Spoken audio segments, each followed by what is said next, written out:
花西在地新闻，继续来看民进党下晡来召开着中执会，讨论总统的初选，嘛第一届开放网络直播。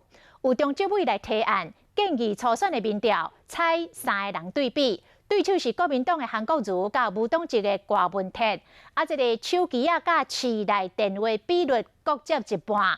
当场嘛有真侪民众来话讲，这初选唔通阁延落。现场的情形，请记者陈诗雅讲互咱知。豪赌万众，我们在民进党中央外头，在我后面你可以看到聚集非常多的民众哦。他们主要的诉求呢，就是希望民进党总统初选的时程不要再延了。带您来看他们的最新情形。我们长期支持民进党。在党中央里面呢，下午是召开了中执会，党主席卓荣泰今天有新的提案，带您来听他的最新说法。对于时程，我们今天提案是在6月10号到14号来进行民调。不过，对于现在还在没有办法解开的所谓对比的方式，以及手机纳入的比例这2个问题，既然双方没有达成任何的协议，当然我刚刚还在努力当中。